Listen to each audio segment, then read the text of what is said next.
जम्मू श्रीनगर कौमी शाहराह पर महाड़ कैफेटेरिया के पास पत्थर गिरने की वजह से ट्रैफिक निज़ाम मुतासर हुआ है।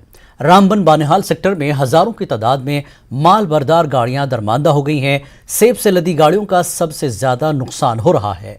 वज़ीर है कि जम्मू श्रीनगर कौमी शाहराह पर महाड़ के पास गुज़श्ता 4 दिनों से कुशादगी के काम जारी हैं, जिसकी वजह से शाहराह पर पत्थर गिरने का सिलसिला बढ़ गया है। ट्रक ड्राइवर, मुसाफिर और मकामी लोगों को सख्त परेशानियों का सामना है।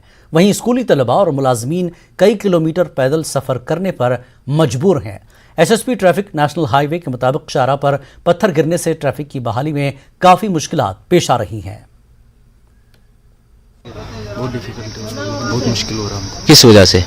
स्कूल से भी निकाल लेंगे और चलने से भी दिक्कत आ रही है। जाम लगा रहता है, ट्रैफिक जाम लगा रहता है और स्कूल से बोल रहे हैं कि आपको यहाँ से निकाल लेंगे। तो कितने किलोमीटर पैदल चले आप?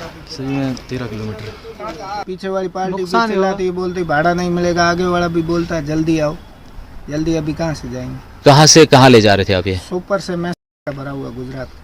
हमारी गवर्नमेंट से, एडमिनिस्ट्रेशन से गुजारिश है कि ड्राइवरों के बारे में कम से कम इनके परिवार के बारे में सोचा जाए कि ये भी बाल बच्चे कैसे अपना टाइम गुजारा कैसे करेंगे। कि हम अगर कंटिन्यूसली एक ही तरह से ट्रैफिक चलाते रहेंगे तो वैलीज़ में वो जो सप्लाईज़ का शॉर्टेज का इशू है, कहीं वो ना जो है हमें उसको भी फिर एडजस्ट ना करना पड़े। और उसके अलावा भी अगर हम एक ही तरफ से कंटिन्यूसली ट्रैफिक चलाते रहेंगे तो एक स्टेज ऐसा आएगा कि ट्रक्स की जो है वो शॉर्टेज हो जाएगी वैली साइड में।